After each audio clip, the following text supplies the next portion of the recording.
Hi, everyone. This is Eleanor from Eleanor's Elite Radio here on Talk Network Radio. You can hear me several ways on your computer, tablet, or phone.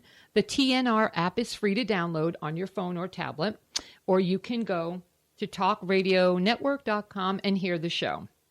I would like to remind everyone that today we have a Bonefish Grills giveaway. I will throw out the question about a little bit after 2, so get ready.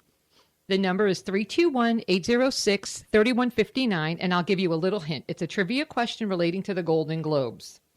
So the question is, who are the 2 oldest winners of the Golden Globes? So the 5th caller that calls in gives me the right answer. You will get a gift card to Bonefish Grills in Vieira, Merritt Island, wherever. Okay? Hi, Maria. Thank you for being my co-host today. How are you? I'm great, Eleanor. Thank you for inviting me. You're so wonderful. I love you. Love you too. Thank you. And today we have a very special guest, Mr. Steve Janicki. Thank you so much for being here today. Well, thank you for inviting me. I'm looking forward to Thank you so much. I know you're a very busy man. I also want to tell you a little bit about Mr. Janicki. He's an executive director from the Maxwell C. King Center. We go back quite a while. Our children went to school together. I believe it was O'Galley, Matt and Layla. And that was many, many moons ago. And you've always been. I think you came here with the intention of being director of the King Center, correct? Oh, absolutely. Yes. I interviewed for the job. I lived in California at that time. Mm-hmm. So, and Matt was like maybe 4 or something. I don't know little when, baby. Yeah, that was 30 years ago. That's many, many moons ago. Yes. And that's why we need reading glasses now. That's it. Readers. Did anyone watch the Golden Globes, Maria? Only a little of it. You're such a liar. You didn't watch it. None of it. You didn't watch any of it. And that was your homework. You were supposed to watch the Golden Globes. Sorry, I didn't watch it. Right. I only watched one movie last year, so why bother to watch the Globes? Well, it was good, I thought. It was very informative. It was good. At least some of the ladies are coming back with a little bit of a glamour look to them. They did look beautiful. That's so important. I mean, you know, I'm admirer of everybody. Right. I do. I love everybody, the way they dress and everything. But the guys they're look coming good back too. with wonderful, beautiful gowns and the real glamour of it. So stunning. I think that La La Land took a lot of everything. The gowns were to die for. The women are finally, again, like I said, they're going more glamorous than Getting classy different. again. Yeah, I think so. The best picture was Moonlight. Best comedy was La La Land. I don't know. I guess they're calling it a comedy musical, right? I think they are. Yeah. Actress was Isabel Hubert. She won for Best Foreign Film, I believe. Okay. Actor Casey Affleck, Manchester by the Sea, which they say is a very depressing movie. Have anybody heard anything about it? No. I haven't either. I heard it was very depressing. I heard, too, that it was so depressing. Let's not watch it. Yeah, I don't want to watch that. Of course, Ryan Gosling for La La Land and Meryl Streep's speech. Yay or nay? Yay for me. All right. We don't have to get into that. I read an article just recently about Madonna, the iconic 58-year-old, lovely, wonderful woman. She said that in an interview that although all these years that she has been on the cover and she did her coffee table book where she posed nude in like every stop sign and on top of cars. But she told CoverGirl that she felt oppressed. She said that she's had the bleep kicked out of her whole life. Having lovers 3 decades younger than her has made others feel very uncomfortable. Now, knowing Madonna and how out there she is about everything, I find it hard to believe that she's oppressed about anything. I don't know. That's just my opinion. Maria? I don't believe her. I don't either. No. I just think she just said Just it maybe. a talking point for her. I think have she's an full of article it. Done. Yeah. I mean, she looks good. She's 58 years old. Yeah. God bless her. Go Her for body it. is to die for, Right. but oppressed? No, I Come don't think so. on, I've please. seen her last 3 shows down in South Florida. Have you? And they've been amazing. She has an incredible show. Her dancers, I mean, it's almost 2.5 to 3 hours of nonstop dancing and singing. And she does sing live. You know, but would she strike you as someone who's oppressed? No. I don't think so either, because not necessarily. she's from Long Island. Yep. You know, she's who's from New York? She's from the island. No, she's not. Yes, she is. No, she's from Detroit or around that area. Detroit. Oh, She's not- really? Mariah Carey's from Long Island. Okay, maybe I made a boob. Sorry. All right. Okay. I'm here to correct you. Thank you, dear. Too bad you didn't do your homework. Brad and Angelina. Let's talk about Brad and Angelina. He came out from the Golden Globes. He hasn't talked much, really, not very publicly about anything. They've kept everything very quiet on the down low, which is wonderful. They said they're going to be cordial to one another, and they're going to have all the court documents sealed. And I guess this is to protect the children. Okay. But Brad made a surprise visit to the Golden Globes that evening. If you would have watched, you would have saw it. He recently received an uproarious applause, wondering if they knew something that we didn't know, is my opinion. I personally love Angelina, and I would marry her if I wasn't married to John for 30 years. But anyway, more to come on that story. Okay. But I love her. I think she's so stunning. And she's just, for me, the epitome of perfection. Her looks, her body, her hair. You don't think so? Not at all. What's wrong with you? I shouldn't be here today. I'm going against everything you're saying. We're still looking. Florida's on a manhunt. More solemn, depressing news. But for the policeman who was shot and killed in Orlando, they're looking for Markeith Lloyd. Right. And I guess they raised his... reward money from $60,000 to $100,000. And they arrested 4 people who helped him get away or got into different areas of the. I wonder. Nobody has any clue where he is. No. But that poor Master Sergeant Deborah Clayton. She passed away later at the hospital, and she was a 17-year veteran. Poor thing. Yep. Anyway, and then we had the week before that, Fort Lauderdale had their airport shooting. So one was on a Friday and then on Monday. It was so hard. It's been so devastating. Yeah, it's been hard down here. Yeah. I want to talk a little bit about the Pulse nightclub in Orlando. Okay. Lisa Rivero, a lovely woman who has 2 gay children. She went down to Pulse and basically had a sign that said, "Love your neighbor." It was a sign that she held at Pulse. Let's see. I'm sorry. She had on the sign, it read, "Love your neighbor, your black, brown, immigrant, disabled, religiously different, LGBTQ, fully human neighbor." And people were so enthralled that she just went down there and sat there. They asked her for a sign, and she went and spent her own money, got 300 signs printed, and spent 3 days passing them out. And I thought that was just so dynamic. Fantastic. Yes. Really? So anyway, I just think that's a wonderful story. All right.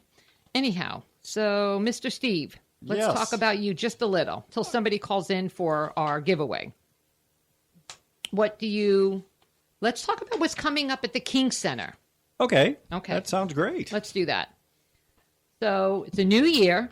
New year. We have a new year. This Saturday night, we have 2 shows. We have Livingston Taylor, who is James Taylor's brother. Oh, wow. Performing in our smaller venue, the 250-seat studio theater. So that's Is that the Black Box Theater? Black Box, yes. What is the difference? I know the difference. There's in no seating. difference. Yeah. Many years ago, maybe when we first opened up, we had this beautiful venue, and it's just basically a big square box, 40 feet by 20 feet, 30 feet wide, and it was all painted black. And I was convinced at that time that people were afraid to use it because they just weren't familiar. They were not familiar with that space. So I said, okay, so let's change the name and see if we can, get over that little perception problem right there. So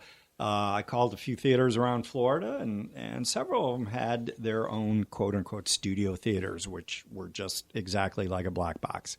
So I thought, that's a good thing to switch to. So that's what we did. We switched. So now, but you've had pretty big names that performed at that little theater. Oh gosh, yes, yeah. Kansas, Boston. Yeah. Oh, those are on the main stage. Oh, was it? Because yes, I read that. I read that it was in the Black Box Theater. Yeah. No, okay. Those were on the main stage. Some of the smaller shows that we've had in there, we've had I think Maynard Ferguson. We've had. We were going to put Leon Russell in there before he passed away, but So we do get fairly large names. No, in you that do. space. You absolutely do. And I'll tell you, the great thing about that venue is the intimacy. It's like these people are sitting in your living room, and you have 250 of your best friends there, and they're playing exactly for you. Isn't that wonderful? It's I would love close that. up front, so you hear every word, and it's just such a nice, intimate feeling with the artist. I think I saw a play there once, Frankie and Johnny.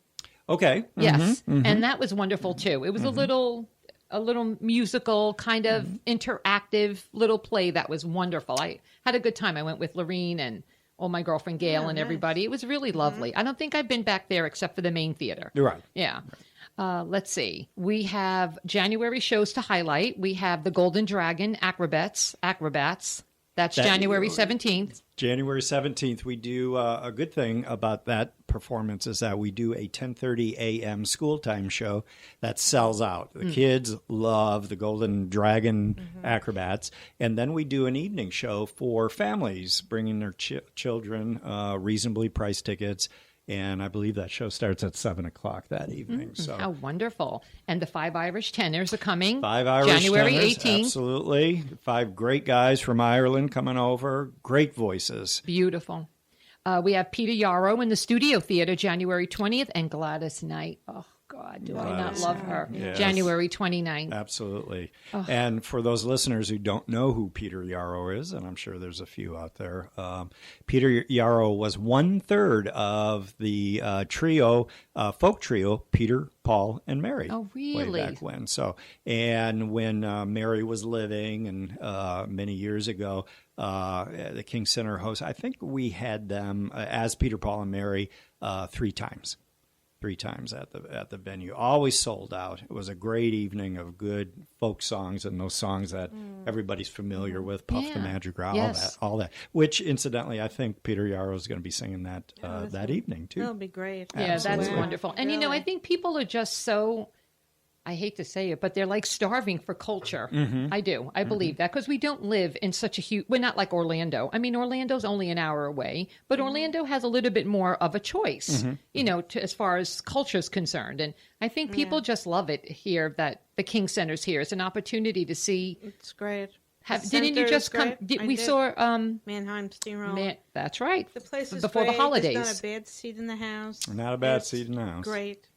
Now, let's see. You're also bringing Stomp and Mamma Mia back in the spring. Stomp and Mamma Mia, yes. Mamma Mia, this is their last tour.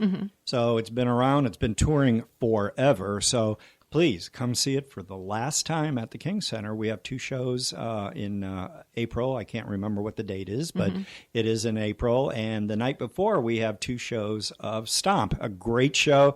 Bring the family, bring the kids, bring everybody, and let's make some noise. And, of course, tickets are always available at the King Center. At the phone number there is, I believe, 321. Go ahead. 242-2219.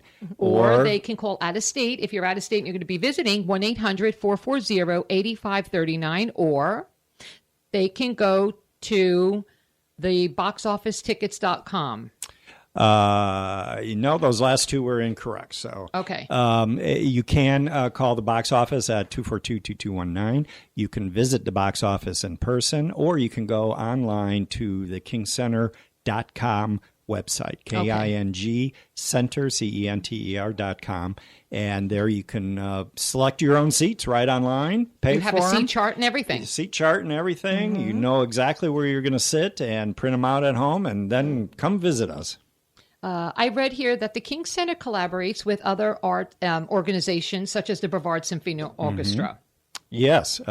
Every year we bring in the Fall Arts Showcase. We call it the Cultural Arts Showcase. The King Center and the Brevard Symphony under the executive directorship of Fran Delisle over there, approached me a couple of years ago and said, hey, the community doesn't offer a fall cultural arts festival anymore. She says, let's pick up the slack and do that. And I thought she was nuts, but, we've done it for, 2 or 3 years now?